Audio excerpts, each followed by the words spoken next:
Hello and welcome to S experiment. पहले के class में हम लोग SI और CI के बारे में डिस्कस किए थे, ठीक है। तो जब भी हम लोग CI पढ़ना चाहते हैं, CI को जानना चाहते हैं, तो पहले हमको SI पता होना चाहिए, ठीक है। तो जिनको SI नहीं मालूम है कि SI क्या होता है, SI का मतलब सिंपल इंटरेस्ट मैथ्स में होता है। तो जिनको नहीं मालूम है वो पहले के वीडियो देख लेंगे, लिंक में मैं डाल दूँगा उसको, तो उससे क्लियर हो जाएगा कि SI क्या होता है। जब SI क्लियर हो जाएगा तो फिर CI को समझने में क्या हो जाएगी, आसानी हो जाएगी, ठीक है। तो ये जितने कंपटीशंस हैं, जैसे SSC हो गया, GD हो गया या MTS हो गया, जितने भी बैंकिंग गवर्नमेंट बैंकिंग सर्विसेज हैं, सब में CI SI पूछता है। लेकिन मेन प्रॉब्लम है कि वहाँ पे शॉर्ट ट्रिक चलता है। लेकिन जिसको कंसेप्चुअल नॉलेज चाहिए, मतलब जो डिटेल में समझना चाहता है कि CI SI होता क्या है, क्योंकि वहाँ पे रट के और क्वेश्चन को क्रैक करना आसान नहीं है। कोई भी चीज़ें रट के हम नहीं सॉल्व कर सकते हैं।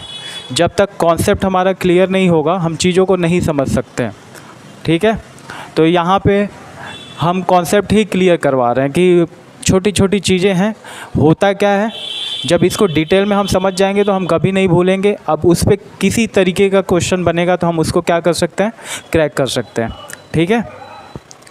और जिनको भी ऑफलाइन पढ़ना है, मैथ बिगनिंग से, या मैथ को अच्छे से समझना है या फिज़िक्स को समझना है, तो वो कांटेक्ट कर सकते हैं, क्योंकि ऑफलाइन बैच भी चलता है। ये ऑनलाइन है, ऑनलाइन वीडियो बन रहा है। अच्छी रिस्पांस मिली तो इस पे और प्रोग्रेस देखने को मिलेगा और अच्छे अच्छे वीडियो देखने को मिलेंगे, ठीक है। अभी ये एक प्रयास है, आगे हम इस पे काम करेंगे हम लोग, ठीक है। तो समझते हैं। और दूसरी चीज़ें ये है कि अगर लगता है कि नहीं वीडियो समझ में आ रहा है या वीडियो नहीं समझ में आ रहा है, तो अपना रिस्पांस शो करें। रिस्पांस से क्या हो जाता है कि थोड़ा सा मोटिवेशन मिलता है। अब मोटिवेशन मिलता है तो ये होता है कि चलो ठीक है वीडियो बनाते हैं। अब मोटिवेशन नहीं मिलेगा तो फिर ये लगता है कि शायद हो सकता है कि बेहतर ना एक्सप्लेन कर पा रहे हो या लोगों तक नहीं जुड़ पा रहे हैं।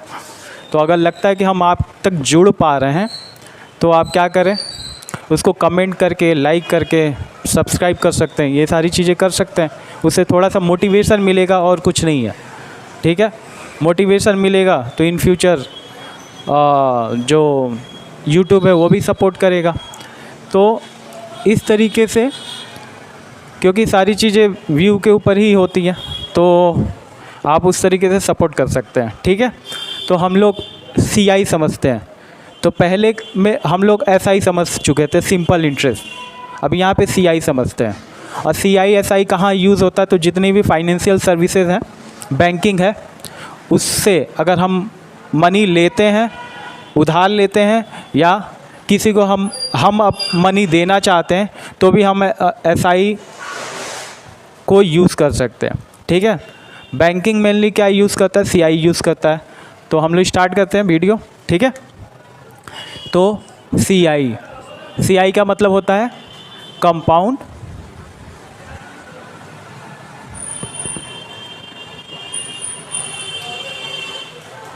इंटरेस्ट, ठीक है।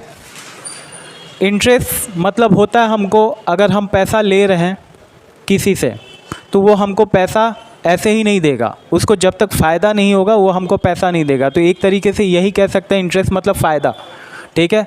अब इंटरेस्ट फ़ायदा कितना फ़ायदा लेगा, तो एक क्राइटेरिया लिमिट की जाती है जिसको हम लोग रेट बोलते हैं, कि किसी का कितना फ़ायदा लेगा। तो अगर हम 100 रुपीज़ किसी से लेते हैं तो कोई कहेगा 10% पे हम आपको 100 रुपीज़ देंगे। तो 10% ऑफ 100 रुपीज़ सबको पता है, नहीं मालूम है तो कैसे निकालेंगे 10% ऑफ 100 रुपीज़। तो 10 अपॉन क्या हो जाएगा, 100 हो जाएगा। तो ये 100 से 100 कट गया, ये 10 आ गया, यानी 100 का 10% कितना हो गया, 10 रुपीज़। अब 100 रुपये दिए, वो रिटर्न करेगा तो हमको कितना रिटर्न करेगा, तो 100 तो देगा ही, उसके साथ ये जो इंटरेस्ट है वो भी देगा, तो 110 रुपीज़। दूसरा चीज़ होता है टाइम पीरियड, क्योंकि अभी ये कहता है कि कितने टाइम के लिए हम 100 रुपये दे रहे हैं, 1 साल के लिए, 2 साल के लिए, 3 साल के लिए, 4 साल के लिए, 5 साल के लिए। अब 5 साल के लिए देंगे तो कोई ये तो है नहीं कि 10% वो 10 रुपये बस दे देगा 5 साल के लिए तो काम हो जाएगा। तो वहाँ पे टाइम लिमिटेशन आते हैं। तो टाइम लिमिटेशन में क्या होता है, हाफ ईयरली हो सकता है, क्वार्टरली हो सकता है, एनुअली होता है। मेनली ये 3 चीज़ें होती हैं, ठीक है। मंथली कोई नहीं लेता है, ठीक है। मंथली लोग लेते हैं, मुनीब टाइप के जो लोग होते हैं जो सूद पे पैसे देते हैं लोगों को, तो वो लोग मंथली लेते हैं, ठीक है। तो मंथली में क्या हो जाता है, इंटरेस्ट ज़्यादा हो जाता है। इसीलिए जो उधार किसी मुनीब से लेता है या लाला से लेता है तो उनको प्रॉब्लम क्या हो जाती है, वो लोग सूद को भरते भरते ही, ऐसे पहले के पिक्चरों में भी दिखाया जाता है कि लाला होते हैं वो उधार देते हैं और जीवन भर वो क्या करते हैं, सूद लेते रहते हैं, तो वो वाली दिक्कत आ जाती है। लेकिन अगर हम लोग CI और SI समझते हैं तो वो सूद वाली हम लोग को दिक्कत नहीं आएगी। तो यहाँ कॉन्सेप्ट को समझते हैं। तो रेट सबको समझ में आ गया होगा कि 10% क्या होता है, 20% क्या होता है, 5% क्या होता है, ठीक है। अब कंपाउंड इंटरेस्ट कैसे निकलता है, तो अब जैसे कोई बैंक है वो हमको दे रहा है 10,000, ठीक है। हमने बैंक से उधार लिया 10,000, ठीक है। अब 10,000 जो उधार लेते हैं पैसा या हम किसी को देते हैं, इसको क्या बोलते हैं, प्रिंसिपल, ठीक है। अब प्रिंसिपल को किससे डिनोट करते हैं, P से। वीडियो थोड़ा लंबा होगा लेकिन बने रहिए, समझिए इसको। P से डिनोट करते हैं। दूसरा आता है रेट, इसको किससे डिनोट करते हैं, R से। रेट मतलब वही परसेंट। अगर हम बैंक से 10,000 लिए कितने परसेंट पे, 5% रेट पे, तो 10,000 का 5% क्या होगा, तो परसेंटेज जिसको पता होगा वो निकाल लेगा, वो करेगा, ठीक है। और क्या हो जाएगा, टाइम अगर हो जाए 3 ईयर्स, 3 साल के लिए, तो इस पे कंपाउंड इंटरेस्ट कैसे काम करेगा वही हम लोग समझते हैं, कैसे निकलेगा वो समझते हैं। तो CI शॉर्ट में बोलते हैं, CI इक्वल टू होता है P + SI, ठीक है। P क्या होता है, तो हमारा प्रिंसिपल। SI क्या होता है, तो SI के लिए पहले वाला जो वीडियो था उसमें हमने SI को डिफाइन किया था कि SI इक्वल क्या होता है। तो अगर इसके लिए हम लोग निकालेंगे तो क्या हो जाएगा, SI इक्वल टू हो जाएगा PR × T अपॉन में 100। ये हमारा क्या होता है, SI निकालने का फार्मूला होता है। लेकिन SI तो निकल जाएगा, अब टाइम 3 ईयर्स है, लेकिन कंपाउंड इंटरेस्ट में क्या होता है, पर ईयर का होता है। जैसे 10,000 का 5% 1 ईयर, फिर उसके बाद 10,000 का 5% सेकेंड ईयर, फिर 10,000 वो जो भी अमाउंट आएगा उसका 5% थर्ड ईयर। तो वही थोड़ा सा ये कॉम्प्लेक्स हो जाता है, SI से थोड़ा अलग होता है। तो पहले हम लोग CI निकालेंगे फॉर द फर्स्ट ईयर, ठीक है। हम लोग CI क्या निकालेंगे, for the first year, CI sorry amount निकालेंगे पहले साल के लिए, कि अगर एक ही साल में हमको बैंक को रिटर्न करना होगा तो कितना होगा। तो वो क्या होता है, A इक्वल टू होता है SI + P होता है, ठीक है। SI + P होता है अमाउंट। और तो हम लोग ऐसे निकालते जाते हैं, थर्ड ईयर तक निकालेंगे तो हमको क्या मिल जाएगा, CI मिल जाएगा, ठीक है। तो देखते हैं, तो पहले SI निकालते हैं। तो SI अमाउंट लिखेंगे, अमाउंट फॉर फर्स्ट ईयर, पहले साल के लिए, ठीक है। तो पहले SI निकाल लेते हैं। SI इक्वल टू P हमारा हो गया 10,000,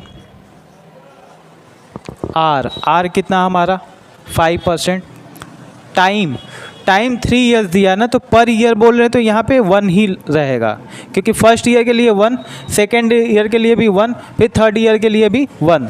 लेकिन हमारा जो P है वो बदलेगा, हर साल पी हमारा क्या हो जाएगा, बदलता जाएगा। तो यही थोड़ा सा कॉम्प्लेक्स है, उसको देखते हैं। नीचे क्या हो जाएगा 100, डबल जीरो से डबल जीरो कट गया, 100 और 5 मल्टीप्लाई करेंगे तो कितना आ जाएगा 500। ठीक है, यानी अब अमाउंट क्या हो जाएगा, तो SI प्लस P के अकॉर्डिंग देखेंगे तो 10,000 प्लस 500। ठीक है, 10,500 तो कितना हो जाएगा 10,500। ठीक है, अगर हमको बैंक को रिटर्न करना होता तो हम कितना रिटर्न करेंगे, तो 10,500 पहले साल। अब फिर क्या निकालेंगे, SI for second year, sorry amount for second year, amount for second year, फिर वैसे ही हो जाएगा। लेकिन यहाँ पे जो SI रहेगा ना, अब P जो हमारा है यहाँ पे, P हमने पहले लिया था 10,000, अब P क्या बन जाएगा, ये वाला बन जाएगा। मतलब जो अमाउंट आया था वो बनेगा सेकेंड ईयर के लिए P, तो यानी ये हो जाएगा 10,500। ये अमाउंट आया था हमारा फर्स्ट ईयर में जब हमने कैलकुलेट किया, तो ये सेकेंड ईयर के लिए P हो जाएगा।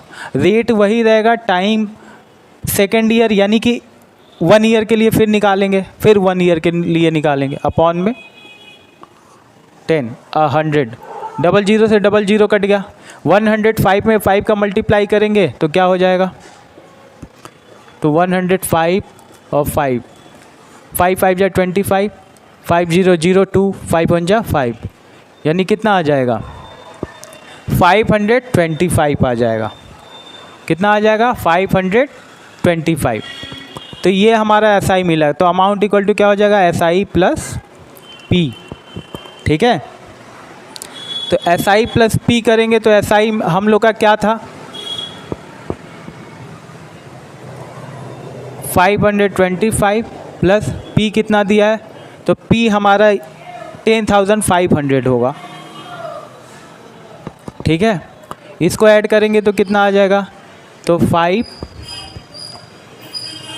2 5 5 10 0, ये हो जाएगा 1 और ये 1, कितना हो जाएगा 11,025।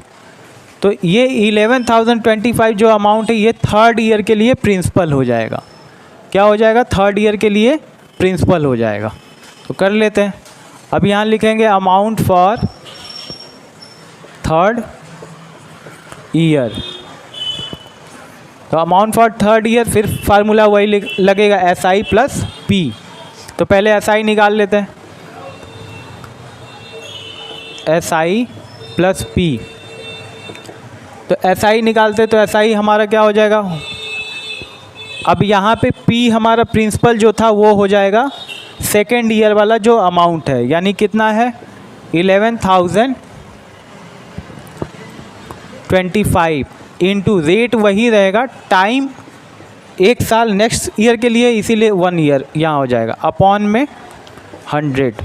ठीक है, 5 1 जा 5 से काटेंगे तो 5 2 जा 20 हो गया, और काट देंगे तो 11025 अपॉन में 20, अभी भी 5 से कटेगा तो 5 4 जा, ऊपर वाला कटेगा तो 5 5 2 जा 10, 1 आया तो 5 5 2 जा 10, और ये हो जाएगा 5 5 जा 25।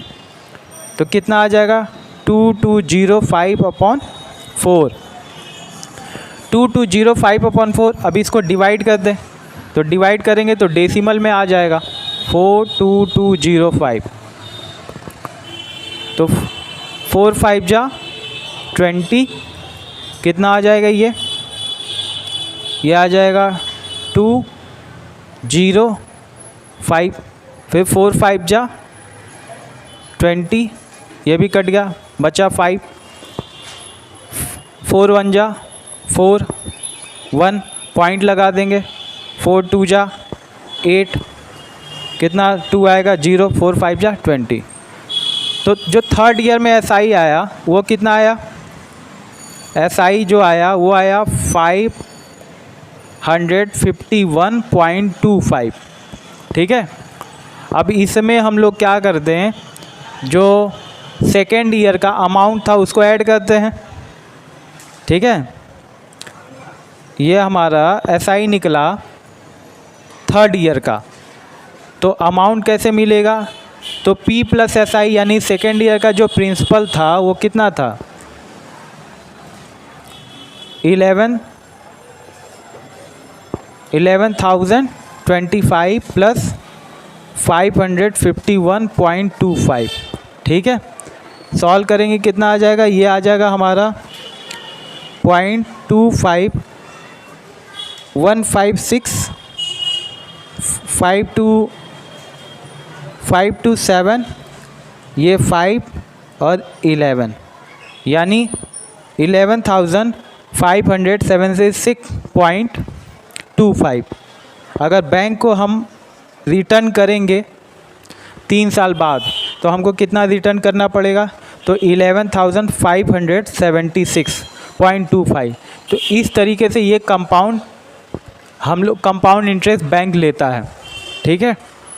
और हमको ये देखना है कि कितना कंपाउंड इंटरेस्ट आया, मतलब बैंक कितना हमसे पैसा एक्स्ट्रा लिया, तो वो कैसे निकालेंगे, CI इक्वल टू होता है A माइनस P। ए क्या होता है, अमाउंट जो आया था लास्ट में, तो कितना आया था 11,576.25 माइनस कर देंगे, प्रिंसिपल स्टार्टिंग में कितना था 10,000, ठीक है। अब ये 10,000 को माइनस करेंगे तो हमारे पास कितना आ जाएगा, तो 1,576.25 यानी बैंक हमसे 3 साल में कितना एक्स्ट्रा पैसा लिया, तो 1,576.25 ये हमारा CI है, कंपाउंड इंटरेस्ट बैंक ने लिया। तो इस तरीके से बैंकिंग या फाइनेंशियल जो भी प्राइवेट बैंक है या फाइनेंशियल सर्विसेज हैं वो इस तरीके से काम करती हैं। रेट सबका अलग अलग रहता है, ठीक है। और जो SI होता है सिंपल इंटरेस्ट लोग आपस में पैसे देते हैं एक दूसरे को, तो उस पर लेते हैं, उस पर वो सिंपल इंटरेस्ट में लेते हैं। लेकिन बैंकिंग किस पे काम करता है, तो तुम्हारा CI पे काम करता है, ठीक है।